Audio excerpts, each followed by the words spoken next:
ॐ नमो भगवते वासुदेवाय। सान्द्रानन्दावबोधात्मकमनुपमितं कालदेशावधिभ्यां निर्मुक्तं नित्यमुक्तं निगमशतसहस्रेण निर्भास्यमानम् अस्पष्टं दृष्टमात्रे पुनरुरुपुरुषार्थात्मकं ब्रह्मतत्त्वं तत्तावद्भाति साक्षात् गुरुपवनपुरे हन्तभाग्यं जनाना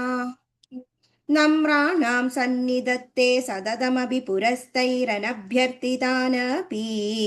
अर्थान् कामानजस्रं विदरसि परमानन्दसान्द्रां गतिं च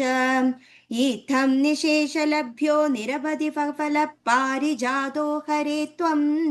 क्षुद्रं तं शक्रवाडी द्रुममभिलषति व्यर्थम् अर्तिव्रजोऽयम् सूर्यस्पर्धिकिरीटमूर्ध्वतिलगत् प्रोद्भासि फालान्तरम् कारुण्याकुलनेत्रमाद्रहसितोल्लासं सुनासापुडम् गण्ड्योदन्मकराभकुण्डलयुगं कण्डोज्ज्वलत्कौस्तुभम् त्वद्रूपं वनमाल्यहारपडल श्रीवत्सदीप्रं भजे केयूराङ्गदकङ्गणोत्तममहारत्नाङ्गुलीयाङ्गिद श्रीमद्बाहुचतुष्कसङ्गदगदा शङ्कारि पङ्गेरुहाम् काञ्चित् काञ्चन काञ्चिलाञ्चिदलसत्पीताम्बरालम्बिनीम् आलम्बे विमलाम्बुजद्युतिपदाम् मूर्तित्तवार्तिच्छिदम् पडन्तो नामानि प्रमदपरसिन्धौ निपतिताः स्मरन्तो रूपं ते वरद कथयन्तो गुणकथाः चरन्तो ये भक्ता त्वयि खलु रमन्ते परममुन् अहं धन्यान् मन्ये समधिगत सर्वाभिलषितान् विधूय क्लेशान् मे कुरु चरणयुग्मं धृतरसं भवक्षेत्रप्राप्तौ करमपि च ते पूजनविधौ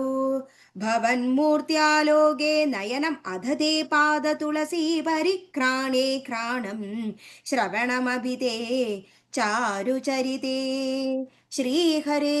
नमः श्रीहरे नमः गोपिका जीवनस्मरणं गोविन्द गोविन्द ദശകം 22 അജാമിളോപാഖ്യാനം. അജാമിളോ നാമ മഹീസുരപുരാ ചരൻ വിഭോ ധർമ്മപദാൻ ഗൃഹാശ്രമീ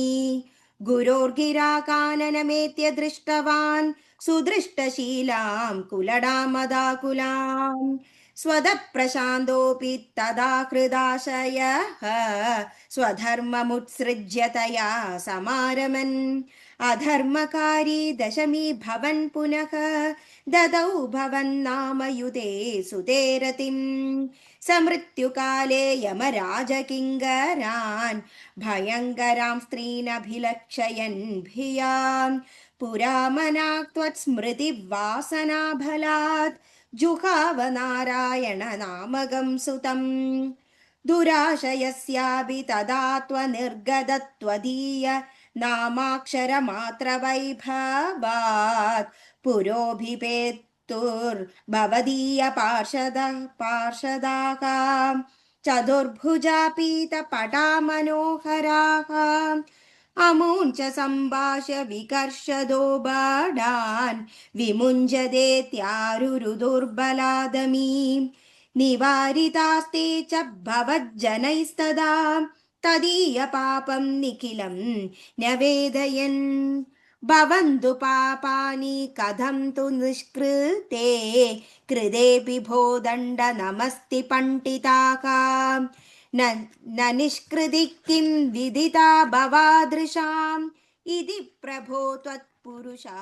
ഭഭാഷിരേ ശ്രുതിസ്മൃതിഭ്യാം വിഹിതാ വ്രതാദയഃ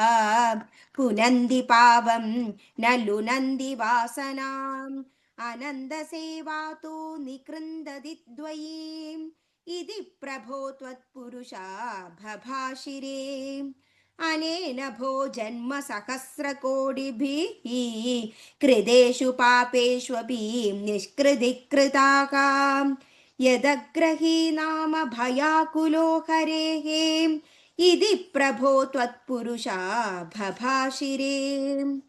नृणामबुद्ध्यापि मुकुन्दकीर्तानं दगत्य कौकान् महिमास्य तादृशः यदाग्निरेधांसि यथौषधं गदान् इति प्रभो त्वत्पुरुषा भभाषिरे इतीरित्यैर्याम्यभटैरपाश्रिते भवद्भटानां च गणे तिरोहिते भवत्स्मृतिं कञ्चन कालमाचरन्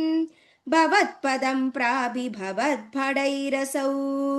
स्वकिङ्करावेदनशङ्कितो यमः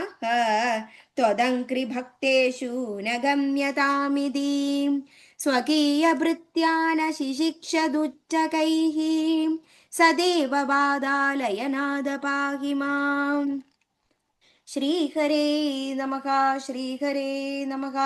गोपिका जीवनस्मरणं गोविन्दा गोविन्दा।